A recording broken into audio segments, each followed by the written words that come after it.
The Tennessee Bureau of Investigation is now looking into a second deadly encounter involving the Memphis Safe Task Force in just over a week. This latest incident happened in Raleigh Wednesday, while family and friends of another man killed by the task force gathered for a vigil across town.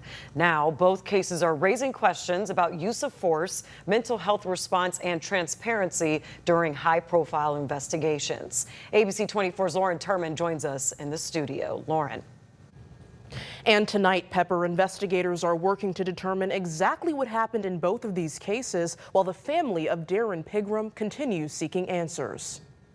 1 week after Memphis Safe Task Force agent shot and killed 41-year-old Darren Pigram at the Burger King where he worked, the Tennessee Bureau of Investigation is now looking into a second deadly encounter involving the task force. This time, investigators tell us officers responded to a call about a man threatening to harm himself in the Raleigh area. The investigation should be in one direction, and I'm sure that it will be.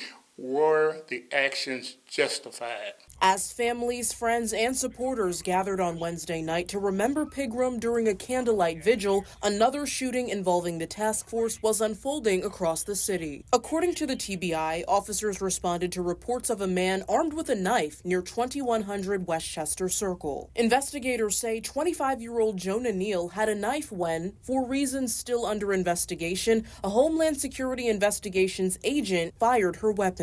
Neal died at the scene. Authorities state it remains unclear whether he died from a gunshot wound or possible self-inflicted stab wounds. Deadly force is a last option for any law enforcement officer. But if there's a crime being committed, if they're met with deadly force, they're certainly going to respond with deadly force. This incident comes just 1 week after Pigram was killed inside the North Hollywood Burger King, where co-workers say he was working at the time. The TBI says task force agents were attempting to serve warrants when they saw Pigram armed with a gun and an agent opened fire. But Pigram's family disputes that account and alleges he was shot in the back and again while on the floor. This family, we believe, is a victim. Darren was a victim. We believe that the law enforcement as well as the district attorney's office should look at this family in that light, and in doing so, keep them informed, appropriately informed on what's going on with the investigation and what happened. And an autopsy for Jonah Neal will determine his official cause of death. TBI says no officers were injured in Wednesday's incident. As both investigations continue, these Memphis families are now waiting for answers and tell us they are very concerned about how the task force is operating. In the studio, I'm Lauren Turman.